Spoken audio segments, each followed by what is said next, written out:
உயிரை காப்பாத்துறவன், யமங்கிட்ட இருந்து என்ன மீட்டு எடுத்துவன். உன் தலை எழுத்தையும் என் தலை எழுத்தையும் ஒன்னா எழுதி வச்சுட்டான்.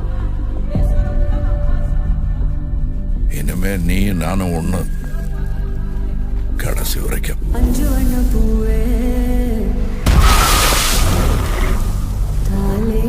நான் 8 அடி பாஞ்சா நீ 18. 16. சரி கணக்கு புள்ள. உள்ள இருந்து நான் பாத்துக்கிட்டு இருப்பேன், வெளியே அமரம் பாத்துக்குவான்.